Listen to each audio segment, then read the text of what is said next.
Hello. Big news this week. Literally just came across my desk, and Venture Conference has announced the semifinalists for their growth stage.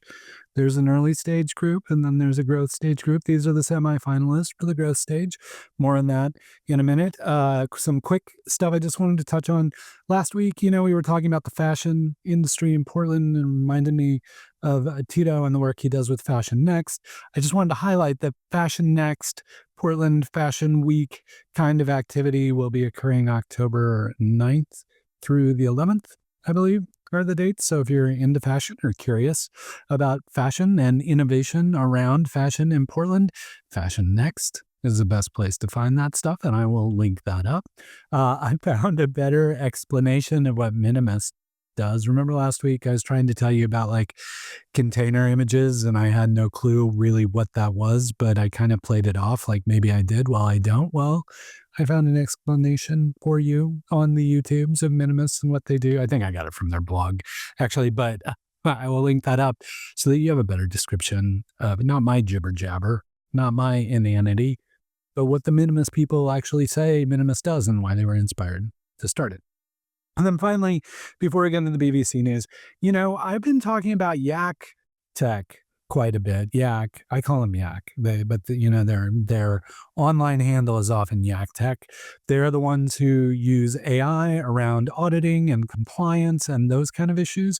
Well, it dawned on me that Shannon, the founder of Yak, is in the database of Oregon startup folks. So since I talk about Yak so much, I thought it might be nice to introduce you to Shannon. Shannon Smith is the founder and CEO of Yak Tech. Yak, a modern audit and compliance platform built to streamline and automate the audit process for accounting firms and their clients.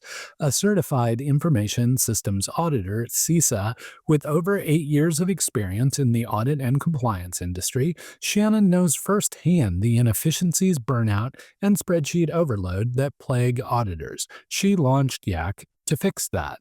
Her unique blend of audit expertise and technical fluency, she holds a degree in accounting with a minor in computer science, equips her to build tools that auditors actually want to use.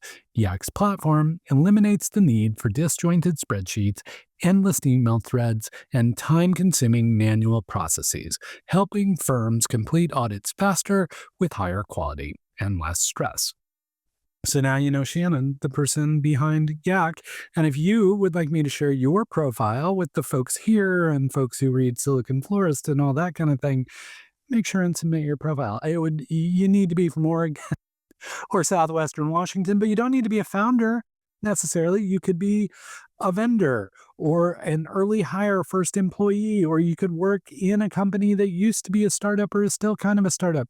This is really just designed as a database of people who are interested in connecting with and supporting the startup community in Oregon. So if that's you and you would like your profile to potentially be featured, please submit your profile to Oregon Startup folks. I will link it up so that you can do that. Now, on to the big news. Bend Venture Conference, or BBC, as it's affectionately known.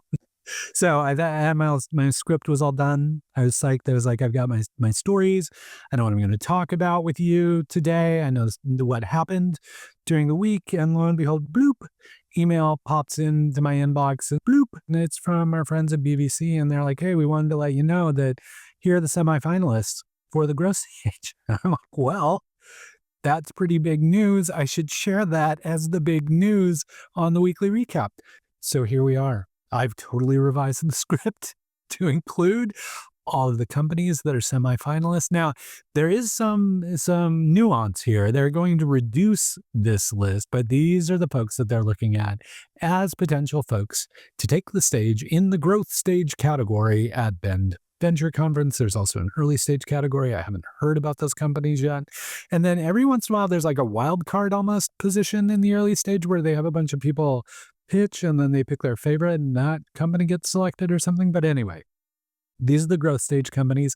Some of them have been at BBC before. Some of them have walked away with the big check at BBC before at a different stage.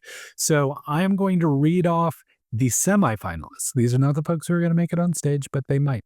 So I would just like to let you know who has the potential to be competing in BBC for the big check. So the growth stage gets the bigger check, but physically it's still the same size of check. It just has a larger number on it, if you get what I'm saying. Okay. Here we go. These are the companies that have made it into the semifinals. AirBuild out of Portland, Oregon. AirBuild creates modular, self-powered systems that capture carbon, purify water, and turn waste into biochar. Bold Reuse out of Portland. Bold Reuse reduces costs and waste from single-use packaging through reusable packaging systems. A Bold Reuse is critical infrastructure for the circular economy, and I believe you might have heard about them recently because they just signed a deal with some stadiums in Seattle, I believe. Carbon Bright out of Bend, Oregon. Carbon Bright uses AI to automate product sustainability assessments, enabling brands to cut emissions, meet regulations, and scale eco-design. Datafy is out of Seattle, Washington, making people smarter at work. I could stand to be smarter at work and in life in general. But I digress. They're building the information channel at work where everyone gets the data that matters most to them. Marine Situ out of Seattle, Washington. Marine Situ provides marine infrastructure monitoring through their AI software platform, preventing costly interventions, saving time, and increasing efficiency. Photon Marine, they've won at BBC before. They've been at BBC before out of Portland. Photon Marine is building the world's most capable electric fleet. Rapta, Tigard, Oregon. Rapta supercharges U.S. manufacturing by increasing capacity 30% through eliminating 98% of errors and accelerating workflows 10x faster. Lots of numbers in that one. And finally, Stira, who you may have heard of winning local pitch competitions recently. I know I mentioned them a few times, along with Yak. I mentioned a few times. Stira, I mentioned a few times. They won the West Side pitch, I believe, and I believe they were just the Angel Oregon Tech winner of that check as well. Now they're taking the stage at Bend Venture Conference in the growth stage. And to remind you what Stira out of Portland does, Stira is a specialized SaaS solution designed to help organizations effectively manage the complexities of government-regulated leaves of absence for employees. So there you go. So again, Bend Venture Conference happens mid-October. I'm spacing the 17th is what October 17th is one of the dates. I can remember that. I can't remember if it's the 16th and 17th or 17th and 18th, but it's that Thursday and Friday around October 17th in Bend. It's a couple days. There's a big kind of happy hour get together networking thing, and then a bunch of pitches and presentations and voting and prizes and those kind of things. And so a good couple days in Bend. If you are interested in attending, I believe tickets are still available. I don't think we're still in the early bird, but we may be. I don't know. I clearly don't do research before I do this stuff. I just talk about stuff going on. Really, I'm just trying to make it interesting enough that you go along your merry way and figure out the real details of these things. But I will be there mid-October in Bend. So I would be happy to hang out with you and see you there if you decide to make the trip down to Bend Venture Conference. And of course, congratulations to all these semifinalists.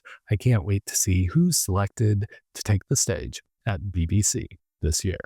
Okay, speaking of big startup-y kinds of events, October is often the time for the Built Festival as well, but this year it will be happening in September 19th. So if you are part of the consumer products industry in Oregon, Built Oregon, an organization I helped co-found, is really focused on being the voice and champion of consumer products in Oregon. And by consumer products, what exactly do I mean?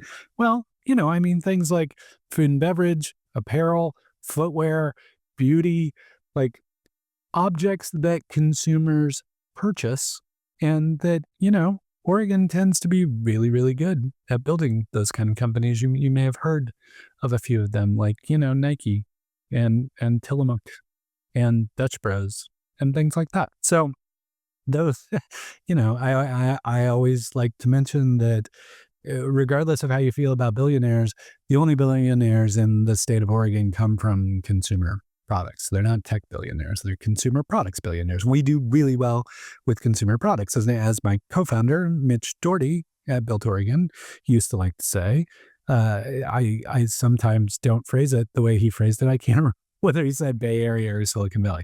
But the way Mitch used to say it is, like Oregon is like the Bay Area of consumer products. Like there's more knowledge per square foot around consumer products in the state of Oregon than anywhere else on earth. And if you're building a consumer product, this is a great community to be part of. And there's tons of support, peer mentorship, expert mentorship, all those kind of things. Once a year, we bring the whole community together to celebrate that at the Built Festival. So that's happening September 19th at the Red on Salmon Street in Southeast Portland. It's a most of the day event, I believe, and then we'll follow with like an after party if you'd like to attend that as well. But again, tickets are still available for that event. There's a number of interesting speakers who are taking the stage. Jocelyn Rice will be joining us again as the MC and hosting the entire event. So if you're part of the consumer products community in Oregon, if you would like to be more closely aligned with consumer products in Oregon, even if you just support or are happy that consumer products companies happen to grow and thrive here in Oregon, please consider attending the Built Festival, September 19th. Second startup event I wanted to mention, I'm headed down to Eugene on Friday for a University of Oregon oriented startup event. I will report back to you on that next week. I don't have a lot of details. There's some facilities we're going to get to tour, and we're going to learn a little bit more about the programming and their kind of strategy and plans down there. So hopefully some interesting stuff I'll be able to report back to you, but I'm always psyched to get the opportunity to visit other communities, see what they're doing, especially in Oregon, and just get a better feel for how people are supporting innovation and startups throughout Oregon. So heading down to Eugene, more on that next week. So that's kind of my second startup event that I want to mention. Then my third startup event doesn't even have until 2026, but you got to get on it right now. And that is South by Southwest. South by Southwest annual gathering, Austin, Texas, started as a music festival, then expanded to be South by Southwest Interactive, which kind of became the startup-y tech kind of aspect of it. And then they also have movies and education and all kinds of things that happen down there. But if you are in tech and you have a startup that you would like to showcase at South by Southwest, they give you an opportunity to do that called South by Southwest Pitch. Now, the challenge with South by Southwest Pitch is there's an application fee. And so, founders are always looking to save money. And if you want to save money on your application fee, you've got to act right now because there's still the early bird application fee for submitting your application to South by Southwest Pitch. I'm one of the judges. Hopefully I'll get to see your application come through. I've been judging there for like a century. I think I've been helping with it now. I love the program. I've always been happy to help. Huge fan of South by Southwest, and I hold a lot of good memories about South by Southwest. So if that sounds interesting to you, if you're working on something that you think would benefit from being on stage at South by Southwest in front of, I believe, 3 billion and 2 people attend South by Southwest every year. And so if that would be helpful for you to be on stage and to tell people about what you're building, you might want to apply. And as I said, I will look forward to seeing your application come through and considering it and being like, oh, maybe that's pretty cool. Maybe people should see that, and kind of giving some good votes and some stars and some thumbs up and that kind of thing, and see if you can get on stage. There are a lot of judges. I mean, I'm one of probably hundreds of judges, but if I like what you're doing, I will let folks know that you're working on something interesting. So if that seems interesting to you, submit your application. Even if you don't make it in, your application fee can go toward purchasing a South by Southwest ticket. So even if you don't make it in, you can still attend South by by leveraging that money you're paying for the application fee. So hopefully it all works out. And then maybe we can run into one another down at South by down in Austin. We can get some barbecue or a Shiner Bock or something. I don't know. Anyway, South by Southwest Pitch, what you're working on is cool enough to make it on stage. Trust me, just apply. Get your application in. Just get that done. I think the early bird ends next week. Might be next week. So do it this weekend. Just work on it. Just get it done. It doesn't take long. Put it in there. It's probably information you've already got. So just apply to South by Southwest Pitch. I will look forward to seeing your application come through, and then I will look forward to seeing you on stage down in Austin in March of 2026. Okay, that's it for this week. I mean, episode's pretty short. It's quite a week. Between Labor Day, making it a short week, kids going back to school, all you parents, I hope you survived the back to school thrashing and stuff. I know that wreaks havoc with your schedules. So and this is probably a pretty taxing week for you, getting back into that grind of kids going to school and how work is affected by that and all that kind of thing. So I hope you're doing okay. Everybody else is gone. It's just you and me. So thanks for staying. Thanks for putting up with this. Thanks for listening to me. I wanted to share a few secrets like I always do. Just kind of talk a little bit more about what I've been seeing or what I've been going through. This last week, I had the opportunity to catch up with a bunch of people, some randomly, like some planned. Like I got the opportunity to grab some time with Luke Knies, the founder of Puppet. Got to hang out with him for a while and then wound up running into him again. Randomly ran into William Henderson, who was the founder of Ride Report. And you may remember, if you're a longtime Demolicious fan, way back, Knock was an app he built, Knock to Unlock, where you can knock on your phone and it would unlock your computer. That William Henderson, I believe he was one of the co-founders of Peacock, which became Business for a Better Portland and finally became Better Portland as well. So ran into him. That was nice. Got to chat with him a little bit and then got to spend some quality time with Matt Ellis, the founder of Cloudability, which is an alum of Pi, the program I helped build way back in the day. And Matt had a successful exit and is working on a new startup. And it was just good to catch up with all those people and see what they were doing. And then for my kind of pure mentorship, just helping people think through things, Faris Mubarak at NetSpace invited me over to the new space and showed me what was being built there. And then we spent some time just talking through some of the things he's thinking about doing with NetSpace that are very exciting. And I was trying to be both objective and helpful and critical in a way that I hope was helpful. I don't know. I just sometimes I get a little cranky about things. I have opinions about people working in spaces and helping startups and helping founders either succeed or stop doing what they're doing. I'm fairly opinionated on that kind of stuff. I really love founders. I really love entrepreneurs trying to start things, but that doesn't mean I am not honest with them. And I try and be equally honest with startup support organizations. So, I feel I'm obligated to be honest with them about my perception of what they're building, but also in a way to help them not naively go into a situation that has a large potential to not work the way they want it to work or to fail completely. So try and be as honest as I can. I always appreciate the opportunity to hang out with folks, and I'm really excited with what's going on with NetSpace. The space is huge. I couldn't visualize what 11,000 square feet looked like. It's big, and there are people all over the place, lots of good energy.